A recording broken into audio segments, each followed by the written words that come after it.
स्वागत है आपका अपने YouTube चैनल निगम सी में। तो आज देखेंगे क्लास 6 की मैथ में अभ्यास 12C। क्वेश्चन क्या दिया है? निम्नलिखित प्रश्न संख्या 1 में 4 उत्तर, ये प्रश्न संख्या 1 है, इसमें 4 उत्तर, और 2 में 4 उत्तर दिए गए। ये प्रश्न नंबर 2 है, इसके 4 उत्तर दिए गए हैं। सही उत्तर अपनी उत्तर पुस्तिका में लिखिए। तो सही उत्तर बताना है इसमें कौन सा है। समानुपाती पदों 20:30, समानुपात 60:90 में हमको क्या बताना है, इसमें कौन सा कथन सही है।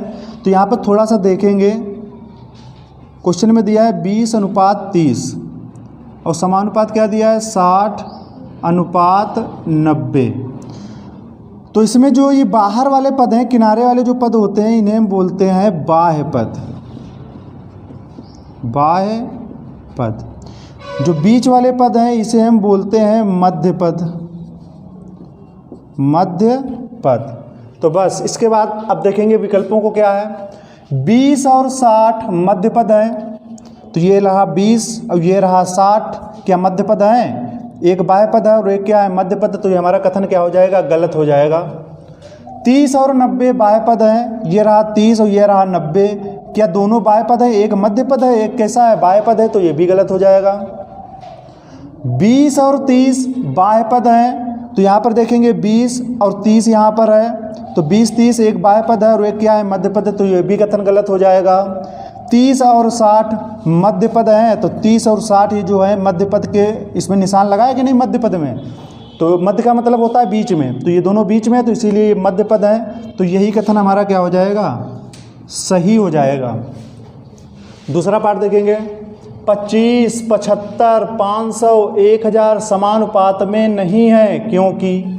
ये समानुपात में नहीं है क्योंकि, तो इसमें कहने का मतलब ये है, इसमें जो हमारा गलत ऑप्शन है वो ढूंढना है।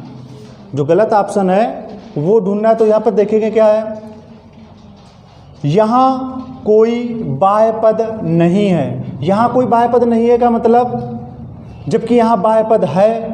जब बाह्य पद है तो ये हमारा कथन क्या हो जाएगा, ये हो जाएगा हमारा गलत। आगे क्या है, बाह्य पदों का गुणनफल बराबर मध्य पदों का गुणनफल नहीं है। बाह्य पदों का गुणनफल बराबर मध्य पदों का गुणनफल नहीं है। तो यहाँ पर देखते हैं बाह्य पद हमारे कौन से हैं, 25 और 1000। 25 गुणे 1000 और मध्य पद हमारे कौन से हैं, 75 गुणे 500। 75 गुणे 500, तो इसकी गुणा करवाएंगे तो ये हो जाएगा 25 से कम 25,000। नीचे 2 जीरो, 25 के 5 हासिल 2, 5 सते 35 और 2 क्या हो जाएगा 37। तो इसमें कहता है बाह्य पदों का गुणनफल बराबर मध्य पदों का गुणनफल नहीं है। तो इसी में तो बाह्य पदों का गुणनफल बराबर मध्य पदों का गुणनफल नहीं है, तो हमारा कथन क्या हो जाएगा, सही हो जाएगा। क्योंकि क्वेश्चन थोड़ा सा उल्टा दिया गया है कि समानुपात में नहीं है, तो कौन सा नहीं है, वही वाला हमको सही का आंसर बताना है। तो इसी वाले कथन में जो हो रहा है, जो कथन कह रहा है वो बिल्कुल क्या कह रहा है वो इस कथन के हिसाब से गलत, लेकिन कथन जब उल्टा कह रहा है कौन सा नहीं है, तो ये हमारा क्या हो जाएगा, सही हो जाएगा। आगे क्या है, बाह्य पदों का गुणनफल बराबर मध्य पदों का गुणनफल। तो यहाँ पर देखेंगे बाह्य पदों का गुणनफल कितना है, 25,000 है, और मध्य पदों का गुणनफल कितना है, 37,500 है। तो इस कथन के हिसाब से ये जो है ये कथन वो क्या होगा, गलत होगा, क्योंकि वैसे फार्मूले में होता है बाह्य पदों का गुणनफल बराबर मध्य पदों का गुणनफल, लेकिन ये तो है नहीं। तो यहाँ पर क्या हो जाएगा, ये भी हमारा कथन क्या होगा, गलत होगा। और मध्य पदों का गुणनफल 3750 है, तो मध्य पदों का गुणनफल कितना है, 37,500 है। तो ये भी हमारा क्या हो जाएगा, गलत हो जाएगा, जैसा हमारा कथन कह रहा है। तो सही कथन कौन सा होगा, सही कथन जो होगा, बाह्य पदों का गुणनफल बराबर मध्य पदों का गुणनफल नहीं है। क्वेश्चन में क्या कह रहा है, एक बार फिर से देखेंगे। 25, 75, 500, 1000 समानुपात में है। अगर है होता तो ये हमारे 3 विकल्प इस हिसाब से सही होते हैं। अगर नहीं है तो कह रहा है, तो इसमें देखेंगे कौन सा नहीं है वही सही है। अगला प्रश्न देखेंगे तीसरा। नीचे लिखे समानुपाती पदों में x का मान निकालिए। तो x का मान निकालना है, तो सबसे पहले ये जान लीजिए कि ये जो x और 40, ये जो बाहर वाले पद हैं या किनारे वाले जो पद हैं इन्हें हम बोलते हैं बाह्य पद, और जो अंदर वाले पद हैं उन्हें बोलते हैं मध्य पद। तो फार्मूला एक हमारा होता है बाह्य पदों का गुणनफल बराबर मध्य पदों का गुणनफल, या लगा सकते हैं मध्य पदों का गुणनफल बराबर बाह्य पदों का गुणनफल। तो इसमें जो हम फार्मूला लगाएंगे, x अगर हमारा मध्य पद में होगा, x कहाँ होगा मध्य पद में, तो हम फार्मूला लगाएंगे मध्य पदों का गुणनफल बराबर बाह्य पदों का गुणनफल। अगर x हमारा बाह्य पद में है तो बाह्य पद का गुणनफल बराबर मध्य पदों का गुणनफल। फार्मूला लगाएंगे वो इसलिए लगाएंगे, अभी क्वेश्चन जब लगाएंगे तो फिर बताएंगे कि आगे पीछे क्यों कर रहे हैं। तो यहाँ पर x हमारा कहाँ है, बाह्य पद में है, यानी कि बाहर वाले में, तो फार्मूला लगाएंगे बाह्य पदों का गुणनफल बराबर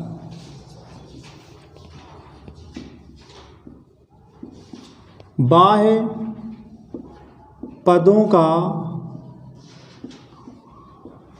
गुणनफल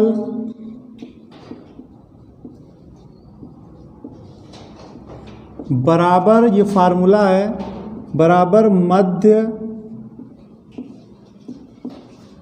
पदों का गुणनफल।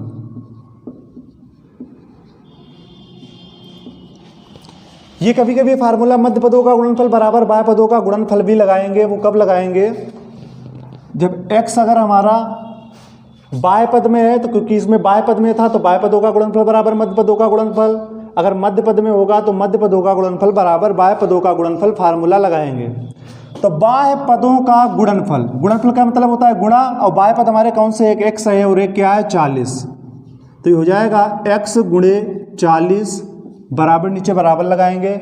मध्य पद हमारे कौन से, मध्य पद बीच वाले पद होते हैं, तो 10 और 20 हैं, तो गुणनफल का मतलब गुणा, तो हो जाएगा 10 गुणे 20। अब यहाँ पर संख्या एक तरफ करेंगे, ये जो गुणे में 40 है उधर चला जाएगा, भाग में 40 हो जाएगा, तो ये हो जाएगा x बराबर 10 गुणे 20 उधर पहले से था, ये गुणे में 40 है, तो भाग का मतलब अपान की लाइन ये भाग ही होता है, और बटे में क्या हो जाएगा 40। तो इसको हम काट देंगे, 1 जीरो ऊपर कटा, अब 1 जीरो कहाँ कटा, नीचे, ऊपर से नीचे वाली संख्या कटती है, अब नीचे बचा 4, तो 4 एकम 4, और ये होगा 4 पंचे 20। तो यहाँ पर x बराबर क्या आ जाएगा, x का मान ही तो निकालना था, x बराबर क्या आ जाएगा, यहाँ पर क्या बचा है 1, यहाँ पर क्या है 1, इधर क्या है 5, तो 5 एकम क्या होगा 5, 5 बटे 1, 1 नीचे लिखा नहीं जाता है, तो x का जो मान आ जाएगा निकल के वो कितना आ जाएगा 5। अब यहाँ पर हमने मध्य पदों का गुणनफल बराबर बाह्य पदों का गुणनफल क्यों नहीं लगाया, अगर हम ऐसे लगाते तो बाह्य पद में x उधर जाता, तो उधर से लाने में थोड़ी सी समस्या होती है, इसीलिए हम x के जो मान होंगे बाह्य पद में होगा, तो इसीलिए बाह्य पद वाला फार्मूला पहले लगाएंगे, अगर मध्य पद में होगा तो मध्य पद का फार्मूला पहले लगाएंगे। दूसरा देखेंगे, सबसे पहले x कहाँ है, बाहर वाले यानी कि बाह्य पद में है, तो फार्मूला लगा देंगे बाह्य पदों का गुणनफल, बाह्य पदों का गुणनफल बराबर, शॉर्टकट में गुणनफल लिख रहे हैं, गुणनफल बराबर मध्य पदों का गुणनफल। तो बाह्य पद में कौन कौन सी संख्या है, एक है हमारी 16 और एक है x, तो यहाँ पर हो जाएगा 16 गुणे x बराबर, नीचे बराबर, मध्य पद में 8 गुणे 8, तो यहाँ पे लिख देंगे 8 गुणे 8, तो x का मान निकालेंगे, तो x बराबर क्या हो जाएगा, उधर 8 गुणे 8 पहले से था, ये जो गुणे में 16 है इधर चला जाएगा भाग में, तो नीचे हो जाएगा 16, तो इसको काटेंगे, 8 एकम 8, 8 दूनी 16। काटने का जो तरीका है, जिस संख्या से हम काटेंगे ऊपर वाली संख्या को, उसी संख्या से नीचे भी काटेंगे। अब नीचे क्या बचा हमारा, इधर बचा 1, इधर बचा तो 2 से 8 कट जाएगा, 2 एकम 2, 2 चक्कू 8, तो x का मान कितना आ जाएगा निकल के, x बराबर 4 एकम 4 बटे क्या होगा 1, 1 नीचे लिखा नहीं जाएगा, तो x का मान निकल के आ जाएगा आपका 4। अगले पार्ट देखेंगे, तीसरा पार्ट है 30:120 समानुपात x:300। तो इसमें सबसे पहले पता लगाएंगे x मध्य पद में है या बाह्य पद में, तो ये अंदर वाले पद हैं यानी कि मध्य पद हैं, तो फार्मूला क्या लग जाएगा, मध्य पदों का गुणनफल, मध्य पदों का गुणनफल, यही फार्मूला लगेगा पूरी एक्सरसाइज में, तो ये फार्मूला जरूर याद कर लें। तो मध्य पदों का गुणनफल बराबर बाह्य पदों का गुणनफल। तो मध्य पद में कौन कौन से हैं? 120 और x हैं। तो मध्य पद और बाह्य पद बहुत ध्यान रखेंगे। तो मध्य पद में क्या लिखेंगे? 120 गुणे x बराबर क्या हो जाएगा? बाह्य पद में है 30 और 300, तो यहाँ पे लिखेंगे 30 गुणे 300। तो संख्या एक तरफ, तो x बराबर क्या हो जाएगा? 30 पहले से था और गुणे क्या हो जाएगा? 300। ये 120 गुणे में है तो ये भाग में चली जाएगी, 120 नीचे हो जाएगा। ये भाग ही होता है, अपान का मतलब भाग। एक जीरो से एक जीरो कटा, अब काटेंगे 3 से, तो 3 एकम 3 और 3 चक्कू 12। अब 4 से 300 को काटेंगे, तो 4 एकम 4, 4 से काटेंगे 4 सत्ते 28, 28 और 2 30 होता है, तो 2 यहाँ पे बचा, फिर 0 बढ़ाएंगे तो 4 पंचे क्या हो जाएगा? 20। तो 1 गुणे 75 बटे 1, तो x बराबर सीधे सीधे क्या आ जाएगा? 75 एकम 75। 1 नीचे लिखा नहीं जाएगा, तो x का मान आ जाएगा आपका 75। चौथा पार्ट थोड़ा सा कठिन क्या? दशमलव वाली संख्याएं बस। x देखेंगे किस में है? मध्य पद में है x, तो फार्मूला क्या बनेगा? मध्य पदों का गुणनफल, मध्य पदों का गुणनफल बराबर बाह्य पदों का गुणनफल, बाह्य पदों का गुणनफल। तो मध्य पद हमारे कौन कौन से हैं? x और 1.25, तो यहाँ पर लिखा x गुणे 1.25 बराबर बाह्य पद कौन कौन से हैं? 2.5 एक है और गुणे क्या होगा? इधर भी कितना है? 2.5, तो 2.5 गुणे 2.5। तो यहाँ पर देखते हैं x बराबर क्या हो जाएगा? तो 2.5 गुणे 2.5 पहले से दिया है, 2.5 गुणे 2.5। अब ये गुणे में है तो भाग में चला जाएगा, 1.25। यहाँ पर देखेंगे, क्या देखेंगे? इसमें एक अंक के बाद दशमलव है, इसमें भी एक अंक के बाद दशमलव है, और नीचे कुल मिला के 2 अंकों के बाद दशमलव है। ठीक, अगर हम ऊपर वाले की गुणा करवा दें 2.5 तो 25 संयम कितना होता है? 625। और 2 अंकों के बाद दशमलव इस प्रकार से लगेगा, अपान में 1.25 होगा।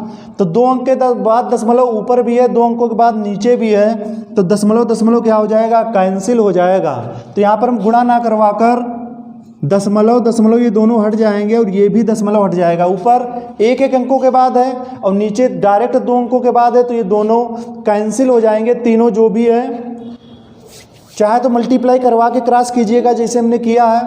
तो ऊपर है 25, इधर भी 25 बचा, इधर 125 है, तो 25 एकम 25, 25 पंचे 125 होता है, 25 पंचे 125। तो 5 से काटेंगे, 5 एकम 5 और 5 कितना होता है? 25। तो x का जो मान निकल के आ जाएगा वो आ जाएगा, x का मान आ जाएगा 5।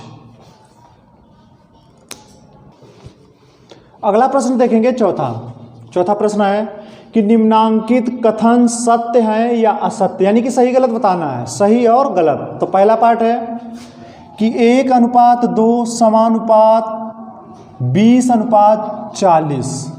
तो ये सत्य कथन कब होगा?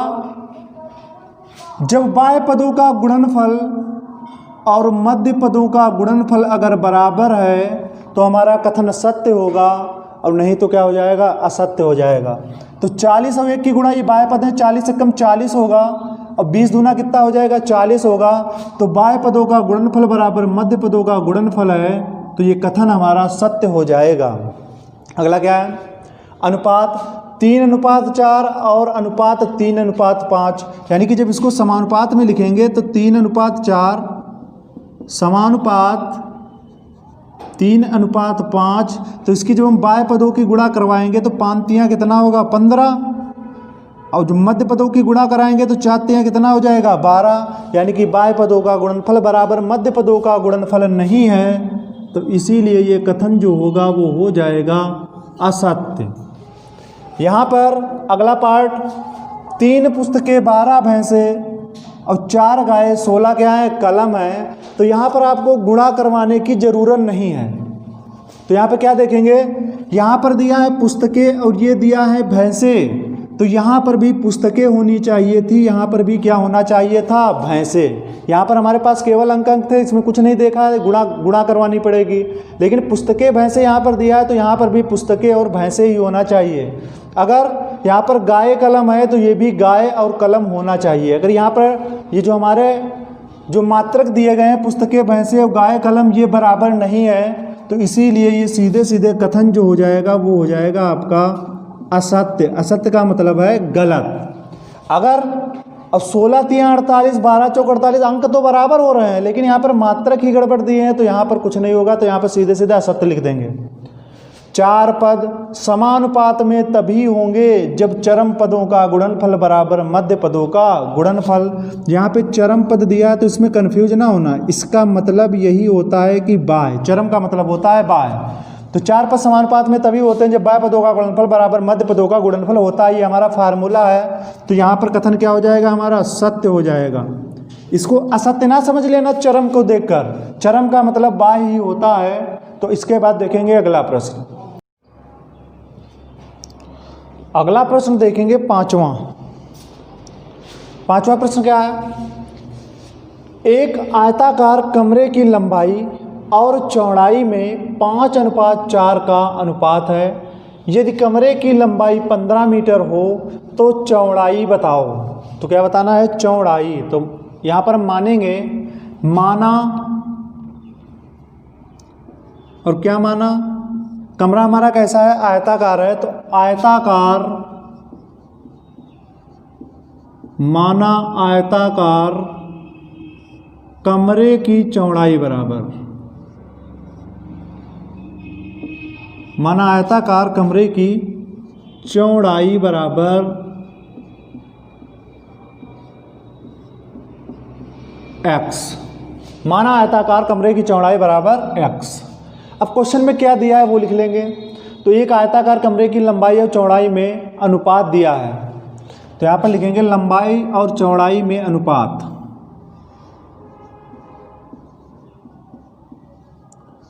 लंबाई और चौड़ाई, लंबाई और चौड़ाई में अनुपात बराबर, लंबाई और चौड़ाई में अनुपात जो दिया है वो दिया है 5:4। 5:4। अब यदि कमरे की लंबाई 15 मीटर दी हो, तो कमरे की लंबाई दी गई है 15 मीटर, कमरे की लंबाई बराबर क्या दी गई है 15 मीटर। कमरे की लंबाई दी गई है 15 मीटर, हमसे चौड़ाई पूछी जा रही है। तो यहाँ पर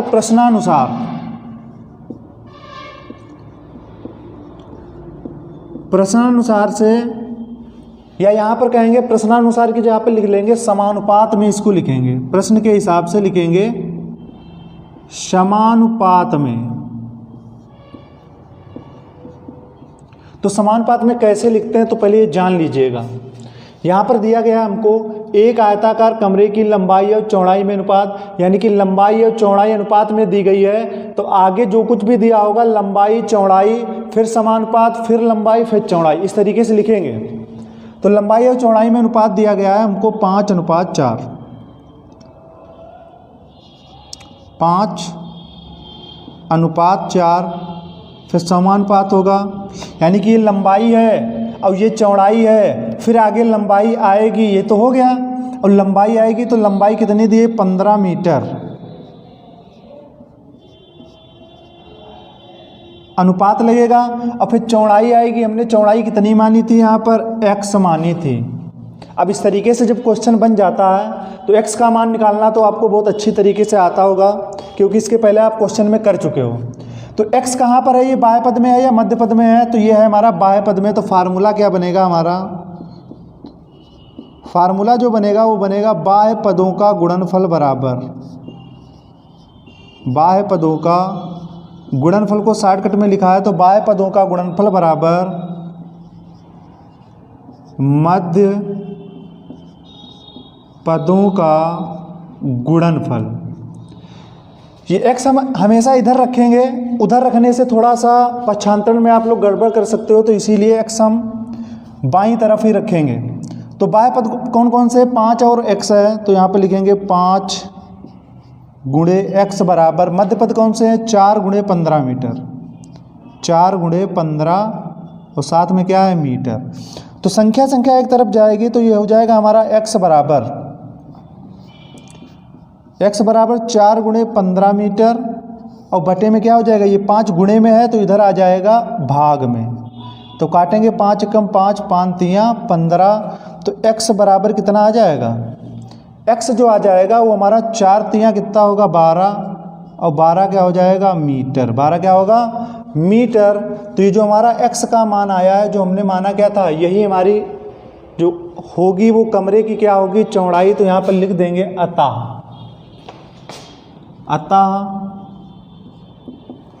आयताकार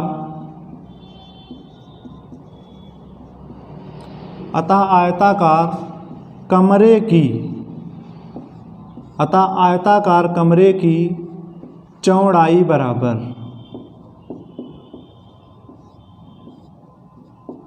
चौड़ाई हमने कितनी मानी थी x, तो यहाँ पर लिखेंगे x का मान कितना आया है, x का जो मान आया है वो आया है हमारा 12 मीटर। तो यही हमारे हो जाएगी आयताकार कमरे की चौड़ाई। तो इस प्रकार से हम करेंगे क्वेश्चन नंबर 5 को। अब देखेंगे अगला क्वेश्चन नंबर 6। अगला प्रश्न देखेंगे छठवां प्रश्न है, 15 अगस्त को विद्यालय में बांटने के लिए, 15 अगस्त को विद्यालय में बांटने के लिए लड्डू बनवाया गया और लड्डू बनाने में प्रयुक्त बेसन, क्योंकि लड्डू जब बनता है तो उसमें ज़रूरत होती है बेसन और चीनी की। जो अनुपात दिया है, बेसन का अनुपात दिया है 1 अनुपात और चीनी का जो अनुपात है वो है 3 का अनुपात है। यदि बेसन कुल 21 ग्राम लगा हो, यदि बेसन कुल 21 ग्राम लगा हो तो चीनी की मात्रा बताइए। यहाँ पर जो भी हमको समानुपात वाले क्वेश्चन में पूछा जाएगा वो हम उसको मानेंगे। माना लड्डू बनाने में चीनी की मात्रा बराबर x, माना लड्डू बनाने में चीनी की मात्रा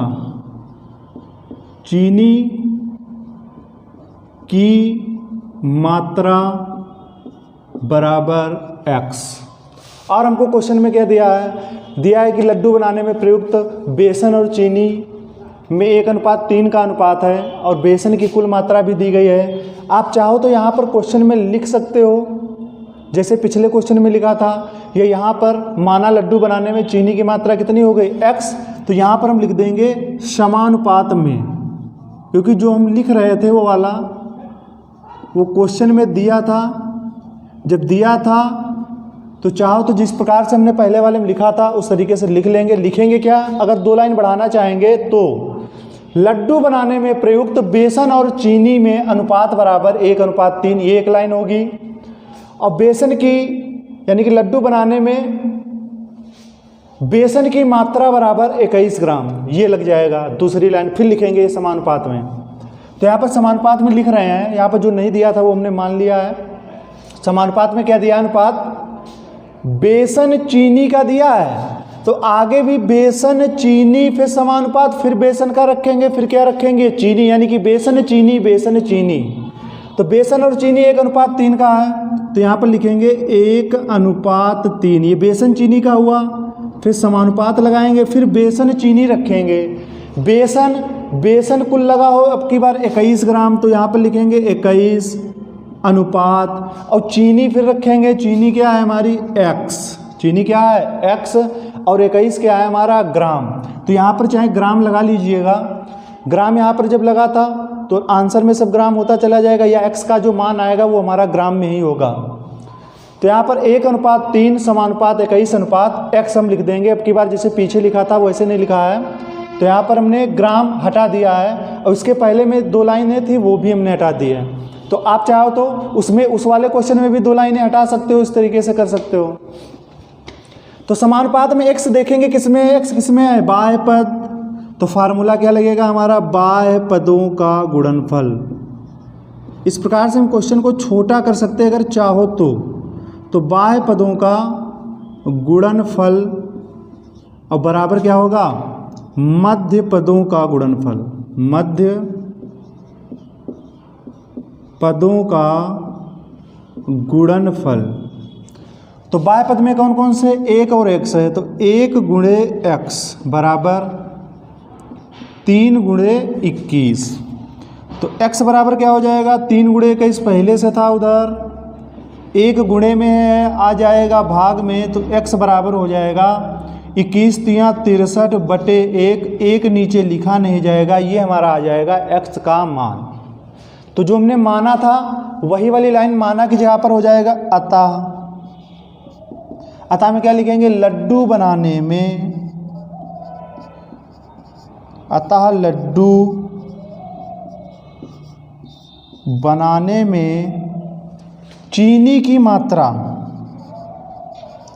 चीनी की मात्रा बराबर, अतः लड्डू बनाने में चीनी की मात्रा जो मानी थी हमने, क्या मानी थी x, और x का मान कितना आया 63, और 63 क्या होगा हमारा, 63 होगा ग्राम, 63 क्या होगा ग्राम, क्योंकि कुल मात्रा जो है ग्राम की बात की जा रही है, तो आंसर भी हमारा काहे में आएगा, ग्राम में आएगा। तो आपका ये क्वेश्चन हो जाएगा क्वेश्चन नंबर 6। पहले से बीच में 2 लाइन छोड़ी गई हैं बस, तो चाहो तो उसके 5वां वाला जो क्वेश्चन किया था उसमें भी आप 2 लाइन छोड़ के इस तरीके से कर सकते हैं। अगला प्रश्न है 7वां, बहुत सरल है, x का मान ही निकालना है। क्या दिया, यदि 6, 18, x 15 समानुपात में हैं तो x का मान क्या होगा। तो सबसे पहले लिखेंगे समानुपात में, समानुपात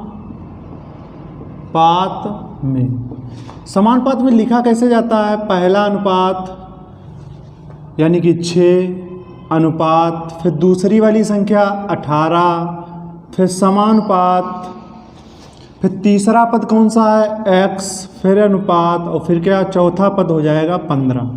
यानी कि पहला पद अनुपात दूसरा पद समानुपात तीसरा पद अनुपात, फिर क्या हो जाएगा चौथा पद।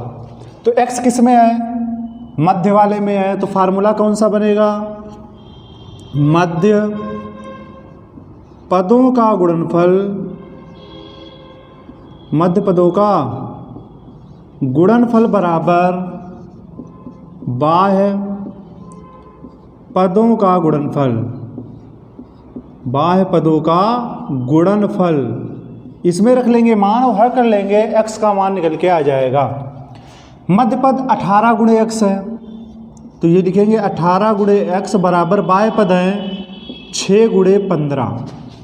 तो x बराबर क्या हो जाएगा 6 गुणे 15, और बटे में क्या हो जाएगा 18 गुणे में है तो ये हो जाएगा भाग में। यहाँ पर देखिएगा एक बात, इसके बाद में जब x का मान लिखेंगे तो यहाँ पर क्वेश्चन के ऊपर 1-2 लाइनें ऊपर छोड़ लेंगे। क्यों, क्योंकि काटने में सवाल जो है थोड़ा सा ऊपर जाता है, और आप अगर एक भी लाइन नहीं छोड़ेंगे तो ये थोड़ा सा घिचपिच हो जाएगा ऊपर। तो यहाँ पर बीच में 2 लाइनें जरूर छोड़ लेना काटने के लिए। अब जैसे कैसे, 6 कम 6, 6 तिया 18, 3 कम 3, 5 15। तो यहाँ पर x का जो मान आ जाएगा, x बराबर क्या आ जाएगा 5 कम 5 बटे 1 नीचे लिखा नहीं जाएगा, यही हो जाएगा हमारा x का मान।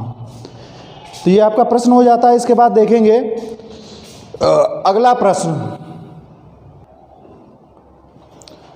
अगला प्रश्न देखेंगे 8वां प्रश्न है, लखनऊ से कानपुर की दूरी, यहाँ पर ये वर्ड याद रखेंगे, लखनऊ से कानपुर की दूरी, और फिर है लखनऊ से इलाहाबाद के बीच की दूरी में जो अनुपात है वो है 3:8 का अनुपात हो, यानी कि लखनऊ से कानपुर का अनुपात कितना है 3, लखनऊ से इलाहाबाद 8, और लखनऊ से इलाहाबाद के बीच की दूरी दी गई है 200 किलोमीटर।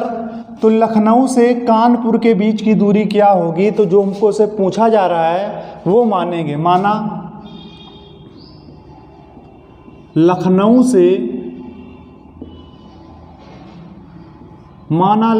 से, और क्या लिखेंगे, माना यहाँ से जोड़ेंगे, माना लखनऊ से कानपुर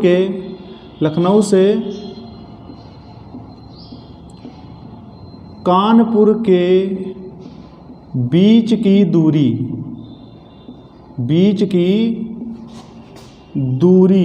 और बीच की दूरी बराबर कितनी होगी, दूरी होगी जो हमारी होगी वो होगी x मानेंगे। तो माना लखनऊ से कानपुर के बीच की दूरी बराबर है x।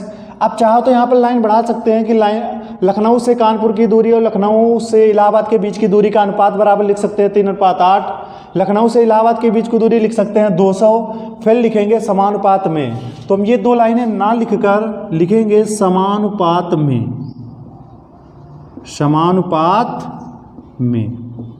लिखेंगे समानुपात में। तो सबसे पहले देखते हैं अनुपात किस में दिया गया है। लखनऊ से कानपुर और लखनऊ से इलाहाबाद का अनुपात दिया गया है 3:8। तो यहाँ पे लिखेंगे 3:8, फिर लगाएंगे समानुपात, फिर यहाँ पे होगा अनुपात, इसके आगे पीछे संख्या होगी। तो ये 3 का है लखनऊ से कानपुर और लखनऊ से इलाहाबाद। तो अब की बार जो होगा वो लखनऊ से कानपुर होगा, फिर लखनऊ से इलाहाबाद होगा। लेकिन यहाँ पर लखनऊ से कानपुर हमको नहीं मालूम था, तो हमने माना था x, तो यहाँ पे क्या हो जाएगा x, और फिर हो जाएगा हमारा लखनऊ से इलाहाबाद के बीच की दूरी कितनी है 200 किलोमीटर। तो यहाँ पर हम लिख देंगे 200, साथ में मात्रक जो है वो लिख लेंगे 200 क्या हो जाएगा किलोमीटर। तो इस प्रकार से अगर आपने समानुपात बनाना सीख लिया तो फिर x का मान कुछ बचता नहीं है उसमें निकालने को। तो यहाँ पर कैसे बनाएंगे फिर से देखेंगे, पहले लखनऊ से कानपुर, फिर लखनऊ से इलाहाबाद। तो फिर से लखनऊ से कानपुर होगा, फिर लखनऊ से इलाहाबाद होगा। ये ना रख देना कि लखनऊ से इलाहाबाद है तो ये बाद में जाएगा, लखनऊ से कानपुर ये पहले आएगा। इसको आगे पीछे अगर पहले 200 रख दिया बाद में x रख दिया तो आंसर गलत। तो यहाँ पर x काहे में है, x जो है वो मध्य पद में है। तो फार्मूला क्या बन जाएगा, मध्य पदों का गुणनफल, मध्य पदों का गुणनफल बराबर, मध्य पदों का गुणनफल बराबर बाह्य पदों का गुणनफल। मध्य पदों का गुणनफल बराबर बाह्य पदों का गुणनफल। मध्य पद है 8 और x, तो गुणनफल कहता है यानी कि गुणा करवा देनी है 8 और x की। बाह्य पद हमारे हैं 3 और क्या है 200, तो बाह्य पद हो गए, बाह्य पदों का गुणनफल मतलब गुणा। तो यहाँ पर 2 लाइन एक्स्ट्रा छोड़ लेंगे काटने के लिए। तो x बराबर क्या हो जाएगा, जो हमारा पहले था उधर लिख लेंगे 3 × 200, और ये भाग में हो जाएगा क्योंकि ये गुणे में 8 है तो ये भाग में चला जाएगा 8 नीचे। 3 से तो 8 कटेगा नहीं, तो जितनी हम नीचे से काटेंगे उतना ऊपर से काटेंगे। तो हम 8 से ही काटे ले रहे हैं। 8 × 8, फिर 8 का पहाड़ा 20 में पढ़ेंगे तो 8 दूनी 16 बचेगा 4, 0 हो जाएगा तो 40 हो जाएगा। तो 8 × 5 = 40 यानी कि 8×5 = 40। आप चाहो तो पहले 2 से काटो, फिर 2 से काटो, फिर 2 से काटो। तो काटने का तरीका आपका होगा, चाहे जैसे भी आपको अच्छा लगे या सरल लगे वो कर सकते हो। तो x बराबर क्या हो जाएगा 25 × 3 = 75, और ये 200 हमारा क्या था, 200 जो था वो था हमारा किलोमीटर। तो किलोमीटर यहाँ पर भी होगा, 200 आगे किलोमीटर, और ये जो 75 जो आंसर आएगा x का मान वो क्या आएगा किलोमीटर। तो यहाँ पर लिख देंगे मानक जगह पर होगा हमारा अतः, मानक जगह पर क्या लिखेंगे अतः। अतः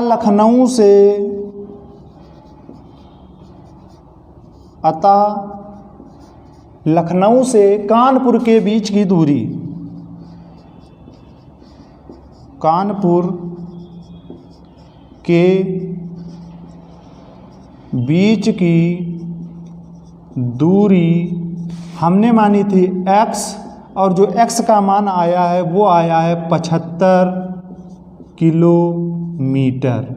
तो यही हमारा हो जाएगा आंसर। अतः लखनऊ से कानपुर के बीच की दूरी हो जाएगी x का मतलब है 75 किलोमीटर। लैंग्वेज के सवाल हैं, ये ना देखिएगा कि बहुत बड़े सवाल हैं तो हमसे लग नहीं पाएगा, बहुत ही सरल हैं बड़े लेकिन है सरल। अगला प्रश्न देखेंगे, नवा प्रश्न है, एक विद्यालय के लड़के और लड़कियों ने अलग अलग 2:3 के अनुपात में पौधे लगाए। यदि विद्यालय में कुल 1500 पौधे लगाए गए हों तो लड़के और लड़कियों द्वारा लगाए गए पौधों की संख्या अलग अलग ज्ञात कीजिए। तो इसमें क्या करेंगे हम, तो जो चीज़ हमसे पूछी जाती है वो हम मानेंगे। क्या पूछी जा रही है, लड़के और लड़कियों द्वारा लगाए गए पौधों की संख्या अलग अलग निकालना है, तो हम लड़के को भी मानेंगे और लड़कियों को भी मानेंगे। तो यहाँ पर लिखेंगे माना।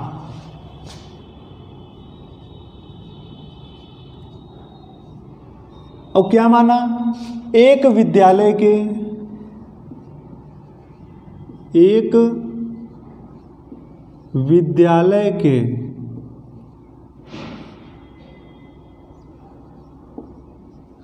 लड़के और लड़कियों द्वारा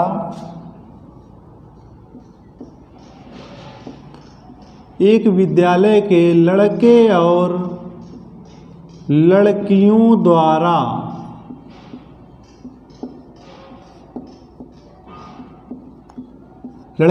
द्वारा लगाए गए पौधों की संख्या क्रमशः लगाए गए पौधों की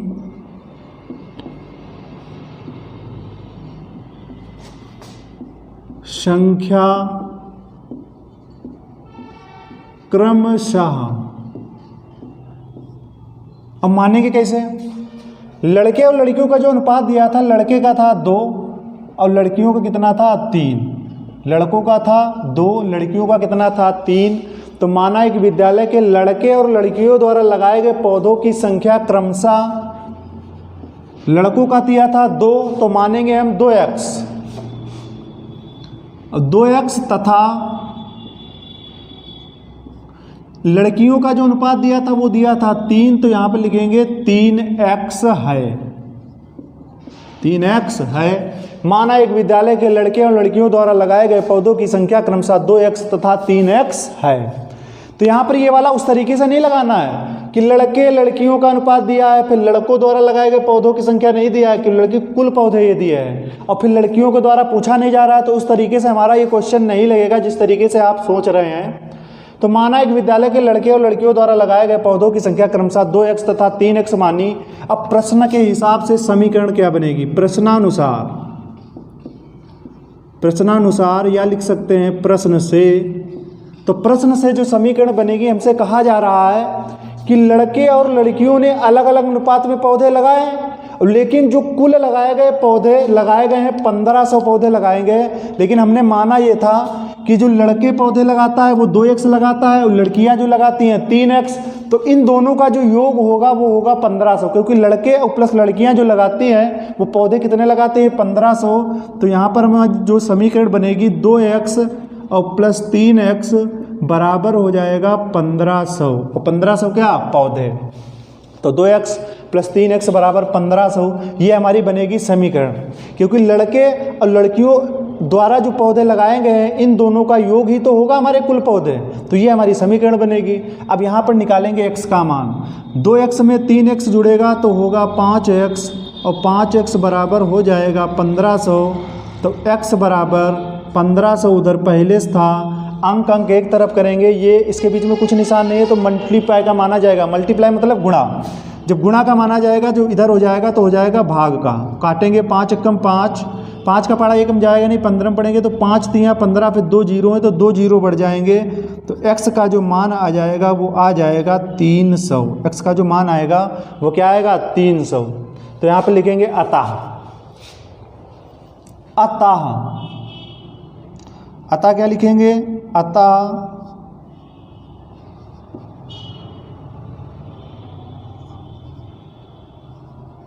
लड़कों या लड़के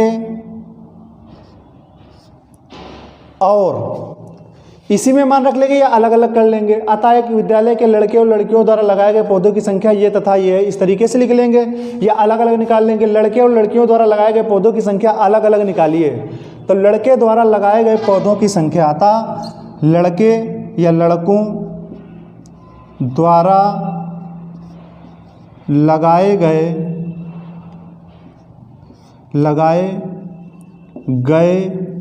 पौधों की संख्या बराबर, लड़के द्वारा लगाए गए पौधों की संख्या बराबर। तो लड़के द्वारा लगाए गए पौधों की संख्या पहले हमने मानी कितनी थी, 2x, मानी कितनी थी 2x, तो यहाँ पर लिखेंगे 2x। तो 2x के नीचे क्या हो जाएगा, ये हो जाएगा हमारा 2, बीच में कुछ निशान नहीं है तो गुणा का माना जाएगा। x का जो मान आया है वो आया है 300, तो यहाँ पर रख दिया जाएगा 300, तो बराबर 3 दूनी क्या आ जाएगा 600 पौधे। 600 क्या होगा 600 पौधे, यानी कि लड़के द्वारा जो लगाए गए पौधों की संख्या है वो होगी 600। अब लड़कियों के द्वारा आप निकालेंगे तो लिखेंगे यहाँ पर, इसी के आगे लिखे दे रहे हैं, आगे चाहो तो इसके नीचे लिख सकते हैं। तो अतः लड़कों द्वारा लगाए गए पौधों की संख्या बराबर इतनी हो गई। अब लिखेंगे लड़कियों द्वारा लगाए गए पौधों की संख्या बराबर, तो यहाँ पर लिखेंगे लड़कियों द्वारा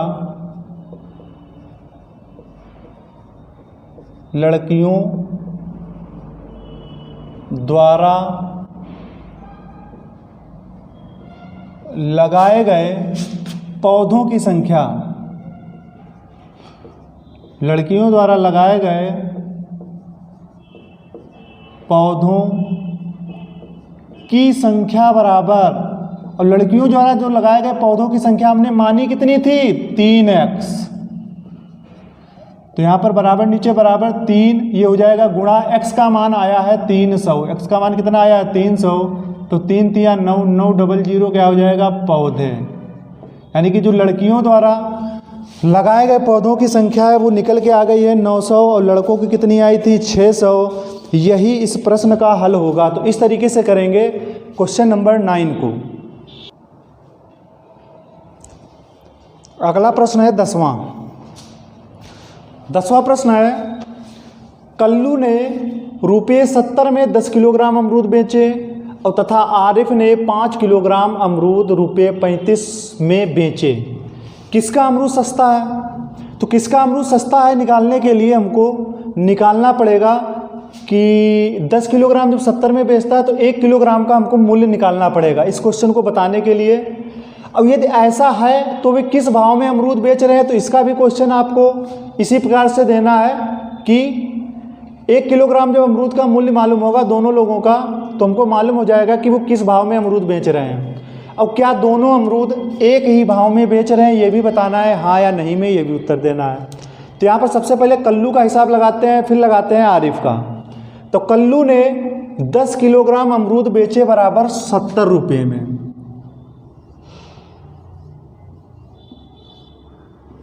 कल्लू ने 10 किलोग्राम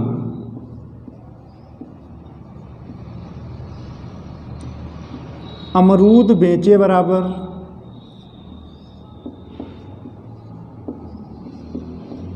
कल्लू ने 10 किलोग्राम अमरूद बेचे बराबर कितने रुपये के बताइए? ₹70 के। 70 के बेचता है और आरिफ जो है 5 किलोग्राम अमरूद 35 के बेचता है। तो यहाँ पर पहले कल्लू ने 10 किलोग्राम अमरूद बेचे 70 रुपये के, तो 1 किलोग्राम अमरूद कितने के बेचे ये अलग से हम निकालेंगे क्वेश्चन के हिसाब से, क्योंकि जिसका हमको उत्तर देना है उसके हिसाब से। तो 1 किलोग्राम अमरूद बेचे बराबर 1 किलोग्राम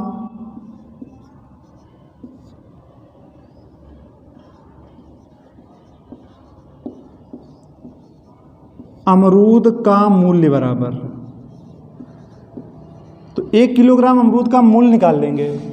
10 किलोग्राम जो बेचता है 70 रुपये में, तो 1 किलोग्राम अमरूद कितने के बेचेगा? तो 70 से तो कम ही होगा। जब 70 से कम होगा तो कम के लिए हम करवाते हैं डिवाइड, और अगर ज़्यादा निकालना हो तो हम करवाते हैं मल्टीप्लाई। 10 किलोग्राम अमरूद 70 रुपये के हैं, तो किलोग्राम ज़्यादा थे, किलोग्राम कम हुए तो मूल्य भी कम होगा, तो कम का मतलब है डिवाइड करवाएंगे यहाँ पर। तो यहाँ पर लिखा ₹70 और बटे क्या हो जाएगा हमारा 10। तो 10 एकम 10 और 10 सत्ते 70, तो इनका जो मूल्य आ जाएगा वो आ जाएगा ₹7। यानी कि कल्लू 1 किलोग्राम अमरूद का जो मूल्य लगाता है वो ₹7 में वो बेचता है। तो यहाँ पर क्या देखेंगे, इसके बाद में आरिफ का निकालेंगे। आरिफ ने 5 किलोग्राम अमरूद बेचे बराबर,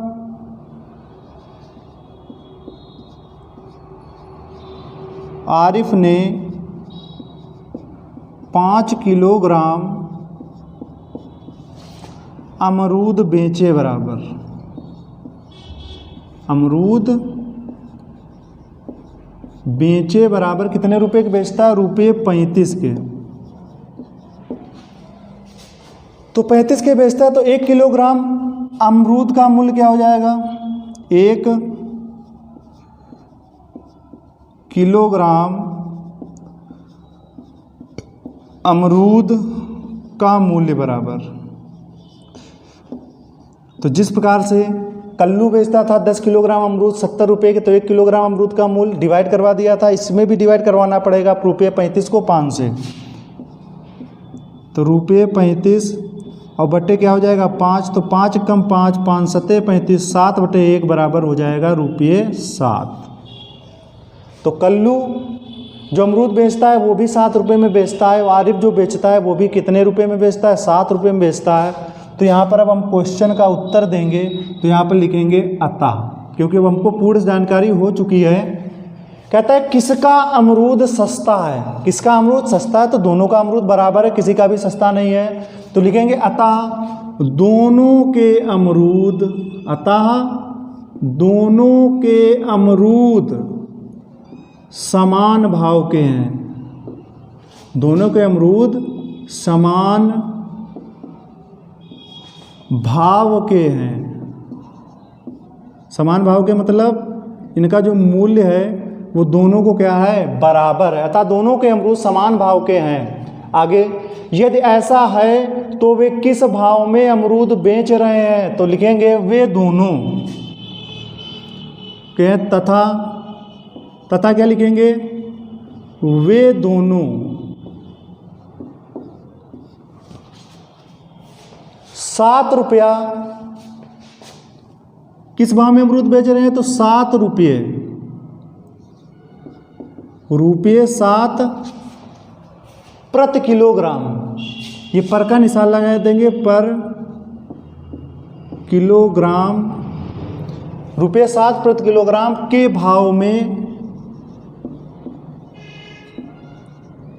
के भाव में अमरूद बेच रहे हैं, के भाव में अमरूद बेच रहे हैं, के भाव में अमरूद बेच रहे हैं। क्या दोनों अमरूद एक ही भाव में बेच रहे हैं, तो लिखेंगे हाँ, दोनों अमरूद, यानी कि दोनों अमरूद, हाँ दोनों अमरूद एक ही भाव में बेच रहे हैं, एक ही भाव में बेच रहे हैं। तो इसी क्वेश्चन के साथ में आपकी अभ्यास 12 से समाप्त हो जाती है। अगर ये हमारा वीडियो आपको अच्छा लगा हो तो please subscribe my channel and press bell icon, तथा साथ में लाइक, कमेंट और शेयर करना बिल्कुल ना भूलें।